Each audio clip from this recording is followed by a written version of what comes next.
Tonight, the King 5 investigators exposed the state of Washington is in a self-described crisis, dealing with the biggest backlog in state history of mentally ill people sitting in jails waiting for legally mandated medical help. In her new series, Mentally Ill Waiting in Jail, King 5's Susanna Frame reports the record-breaking wait times behind bars are creating chaos, suffering, and a massive financial toll for the state. Sir, let me explain my expectations in the courtroom. Over the last several months, Your Honor, the suffering here is egregious. our cameras were rolling I have anxiety. as a record number of defendants deemed incompetent to stand trial filed into court. He has now been incarcerated 4 months. People with mental illnesses so severe they don't understand the charges against them. It looks to me like maybe you're hearing voices today. Am I right about that? Yeah. We are asking the court to dismiss this case. We saw defense attorneys routinely asking judges to throw out the charges The defense is asking the court respectfully to dismiss the charges. because their clients are sick and languishing in jail without mental health treatment for lengths of time never seen before in the state of Washington. Alexander J. of Seattle is one of those defendants. The amount of time that Mr. J is being required to wait is barbaric. In April, a judge found he was incompetent to stand trial and ordered he be sent to Western State Hospital in Steilacoom to try to get stabilized. The treatment's called competency restoration. The court ruled Jay needed to be out of jail and in the hospital within 7 days. But he's been waiting behind bars for more than 7 months. It's unbelievable.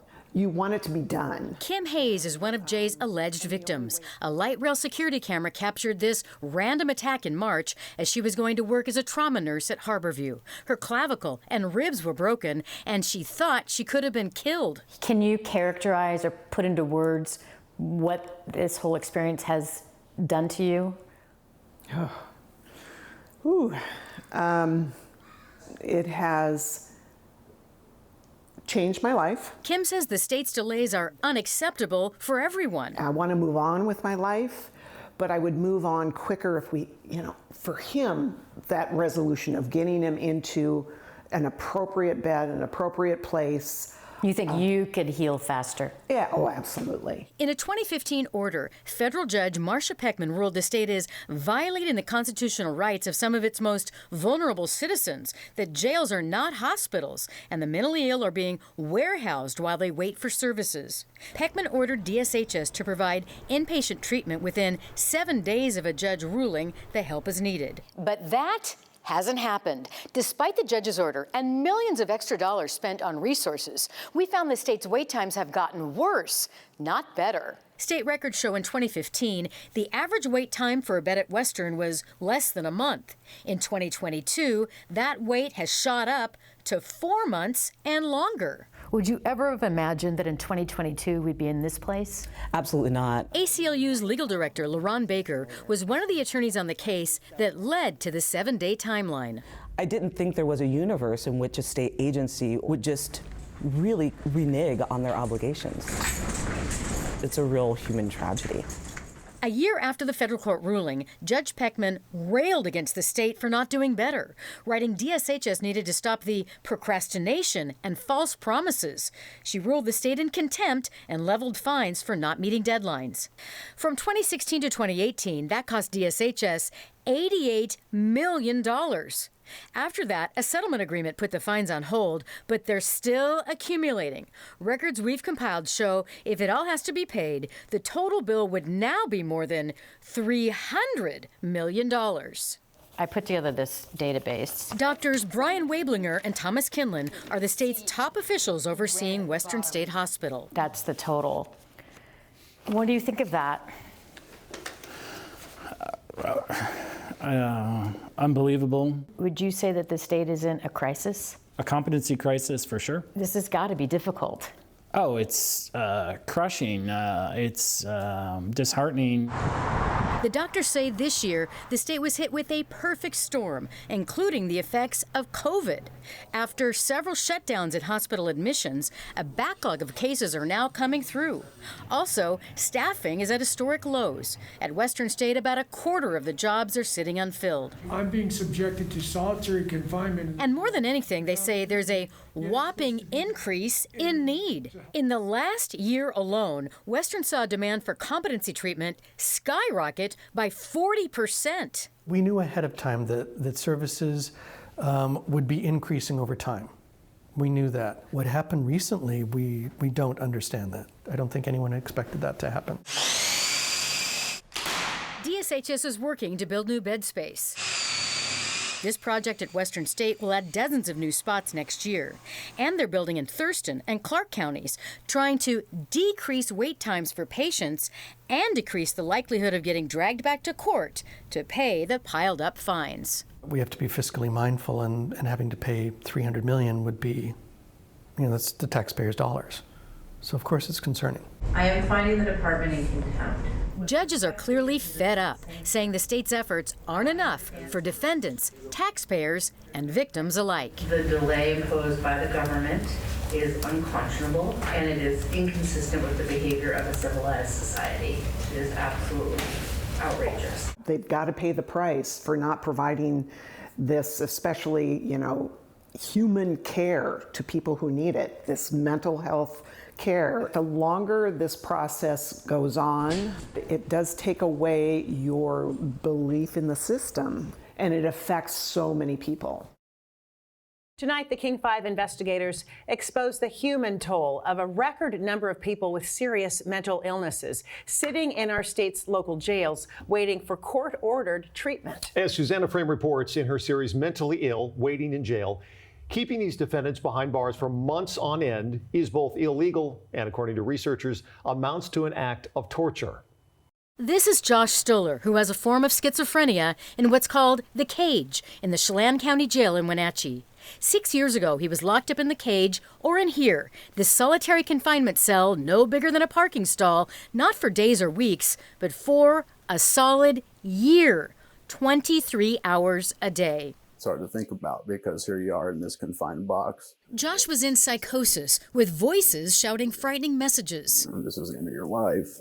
We'll let you know when we're going to kill you. The stuff and nightmares. That sounds like the ultimate description of human suffering. Yeah. In 2015, police found writings about threats to kill and a list of people in Josh's apartment. He was charged with attempted murder, charges he says he didn't understand. Obviously, I did something wrong, or else I wouldn't be in there, but I didn't understand.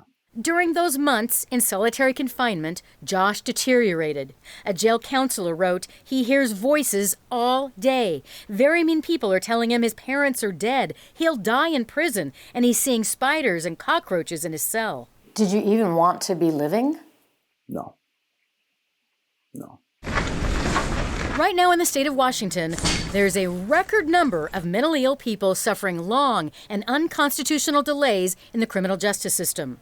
Behind bars, they're waiting for court-ordered treatment, help to restore their mental health so they can understand the charges against them. It's never been this bad. 1 year ago, 250 people were waiting for a bed at a state psychiatric hospital. Today, that's jumped to roughly 850 people. In just 1 year, a 140% increase. I don't know how to quantify that type of horrific experience. In court, we heard details of the suffering. He is essentially in a cage 23 hours a day, and the impact on his mental health is not lost on this court. Ms. Johnson desperately needs medical attention, and each day that she spends compounds that harm. I'm being subjected to solitary confinement in this jail without treatment. I absolutely believe you and understand that you are suffering up in solitary. I absolutely believe that. Is jail one of the worst places for someone with a serious mental illness? It's not just one of the worst, it is the worst place for a person to be who has a serious mental illness. Lisa Daly is director of the Treatment Advocacy Center in Washington, D.C. Decades of research shows jail is extremely detrimental to people who are sick with mental illness. A study by the UN called it a form of torture, and the longer the wait in jail, the harder it becomes to get better. It can really cause irreversible brain damage. Basically, the longer that a person spends in untreated psychosis, the harder it is for them to return to the same level of functioning once they're actually receiving treatment again. So it's a lot of resources, a lot of energy invested in trying to turn this number around, and unfortunately, we've not been successful in doing that. DSHS says the biggest challenge is the increase in need. In the last 6 years, the number of people sitting in jails like here at King County needing help at a state psychiatric hospital has nearly doubled, nearly twice as many people in the last 6 years. Doctors Thomas Kinlan and Brian Wablinger are high-ranking officials at the Department of Social and Health Services, DSHS, which runs Western State Hospital. The state agency's been in hot water for the delays for 7 years. In 2015, a federal judge ruled a bed must be available in 7 days. But in some cases, it's now taking 7 months, making DSHS in contempt of court. We knew ahead of time that services would be increasing over time. We knew that. Can you look into a crystal ball and predict exactly what's going to happen? No. He got so much worse in jail. Jerry Clark's son Calvin of Vancouver, Washington, landed in both the King and Clark County jails while sick with bipolar disorder. It added terror to horror.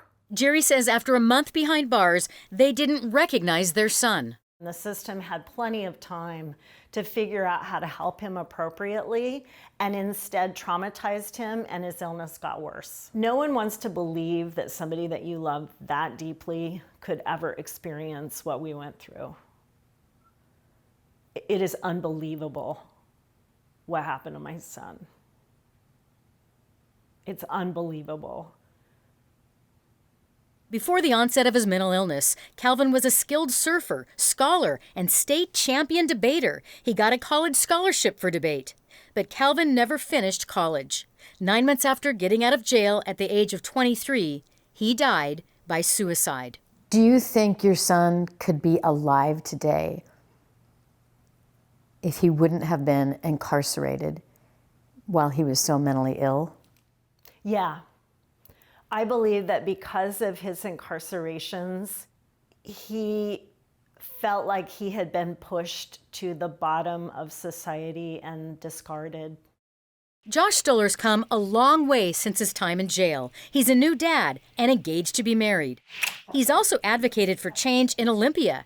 That's Josh standing right by the governor at a 2019 signing of a bill aimed at decreasing wait times in jail. He'd hoped conditions had changed, and they have. Timelines for getting help have gotten worse, not better. I'm pissed. Very, very angry about that. If you let people languish in the conditions of county jails for that long, I would consider that a crime against humanity.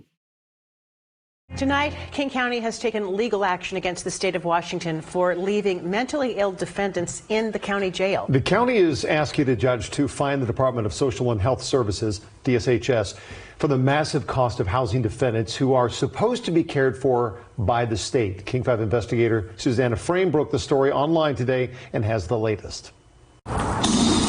A bystander caught this video of 54-year-old Beatrice Shariga bashing out restaurant windows in the U District in September. One of dozens of alleged crimes in the area that have landed him in the King County Jail over the years. On several occasions, judges have found Shariga seriously mentally ill, incompetent to stand trial, and ordered he get treatment at Western State Hospital. But in 3 cases in the last 2 years, Shariga didn't get a bed at Western State. Instead, he waited behind bars for help that never came, and then was let back out on the street. It's extremely disturbing. I think it just creates so much fear. Maureen Ewing is executive director of the University Heights Center, a nonprofit dedicated to enriching the neighborhood. But crime sprees by Shariga have terrorized their staff and patrons. I think it makes us feel helpless and like we're on our own. and that we're not getting the support that we need. And clearly this person is not getting the support that they've needed for a decade. This case is one of the reasons why King County filed a motion today saying at the King County Jail they're overloaded with mentally ill inmates. Tonight, the King 5 investigators exposed. The legal move comes on the heels of the King 5 investigation, mentally ill waiting in jail, where we've shown a record number of people across the state are stuck in local jails waiting for treatment in the hospital. And that's costing counties hundreds of thousands of dollars. In today's legal document, King County said it should be compensated for its losses and that the entire point of the county's motion is to get defendants out of the jail and into a hospital for the services that are needed. King County pointed to the case of Alexander J., a mentally ill defendant charged with 3 violent crimes, including this one, throwing a Harborview nurse down staircases at a light rail station in March. In April, a judge ordered Jay to go to Western State for treatment within 7 days. It's been over 7 months. Alexander J. is still waiting in jail. And we certainly are not just standing idly by. We're working as hard as we can to get people in and fill beds. DSHS officials say they will oppose the county's motion, that their hands are tied. The need at Western State Hospital has increased dramatically, and like the rest of the country, they're facing a staffing crisis. We're adding capacity as fast as we can, but adding beds, building beds, unfortunately, takes time to do. Baytrue Shariga was set to be released back to the streets this week, most likely headed back to the U District. Instead, the King County Prosecutor's Office refiled the most recent charges against him. He's back in jail, waiting again for help from the state of Washington. We failed him. This isn't the first time that he's been in this situation, and he is unwell and he needs medical attention, and that is the crux of the problem. It's a grief like we haven't experienced before. And that's what I felt in the whole community. It was, no, this can't be. In October, the rural mountain town of New Meadows, Idaho, population 517, saw its first act of random violence anyone here can remember. A Vancouver, Washington man, John Cody Hart, allegedly shot and killed Rory and Sarah Meehan. It happened in the lobby of the historic Heartland Inn that they owned and operated. So when I received the call Saturday, I was numb. The town immediately gathered to mourn these pillars of the community, people they'd known for years. They were all about people coming together for a common purpose. Julie Good is the mayor of New Meadows. How is it that he is free to come into our small, quiet, beautiful community and wreak havoc, not just with the family's life, but with our lives? When the murders happened, John Cody Hart wasn't supposed to be here on the streets of rural Idaho. He was supposed to be at Western State Hospital in Pierce County, getting treatment ordered by a Washington state judge. Before Hart made it to Idaho, he was behind bars in Washington, one of about 850 defendants in the state waiting for court-ordered mental health treatment. The legal wait time to go from jail to Western State Hospital is 7 days. But right now, people are waiting longer than ever before, up to 9 months. John Cody Hart present. If you are, state your date of birth. September 2nd, 1994, Your Honor. In Hart's case, he was in the Clark County Jail in Vancouver, charged with assault. Last year, unprovoked, he allegedly attacked an acquaintance. Court records show he strangled the man and tried to rip his eyes out. Deemed incompetent to stand trial, Hart waited 4 months behind bars for a bed at Western State until a judge got fed up. I simply can't continue to hold him on the expectation that maybe someday they'll come pick him up. The Department of Social and Health Services, DSHS, kept putting off Hart's admission date to the hospital. Judge Robert Lewis ruled his constitutional rights were being violated and released him in July to wait for a bed at Western State in the community. I do this with some reluctance as the charges against Mr. Hart are very serious. His motion to release is granted. Thank you very much, Your Honor. Good day. 3 months later, Rory and Sarah Meehan were dead. It's insulting a little, the reality that this didn't have to happen. It's going to be difficult no matter what. But the way that it happened and the reason that it happened, it just adds a little bit more of a punch to the pain that we're already feeling. I mean, that's horrible to hear. That's the first I'm hearing about that. Doctors Thomas Kinlan and Brian Wablinger are senior DSHS officials. Is that something that weighs heavily on you? Basically, I'm talking about public safety. Of course. I mean, myself, the entire department, that is a huge concern as well. Again, want to try to get to these orders as quickly as possible. DSHS says they can't keep up with current demands. Judges are ordering a record number of defendants get help at Western State Hospital. So we're working as hard as we can. If we can't create extra beds or we can't create staff out of thin air, what can we do to make things work better? This is a public safety crisis. Rebecca Vasquez focuses on these cases for the King County Prosecutor's Office. She says the state's problem is this: poor planning and chronic underfunding, creating the worst chaos she's seen. Our whole community is impacted by not taking care of people with serious behavioral health needs. Records obtained by King 5 show that in King County, because of the long wait times, judges have dismissed charges including burglary, felony harassment, indecent exposure, hate crimes, and assault with a deadly weapon. How would you characterize what you're seeing now? Immense crisis. And the system is years past its breaking point. DSHS officials say the ultimate goal is to prevent people with mental illness from ever entering the criminal justice system in the first place, and they're working hard to figure that out. Do you feel like there's hope to turn this around? I would not be doing this job if I didn't think there was hope. We are thinking innovatively. What can we do differently? Rory and Sarah were my friends. Back in rural Idaho, a grief-stricken community has a message for leadership in the state of Washington. Whatever they can do to make it so this doesn't happen again to another small community, whatever needs to happen, they need to find a way.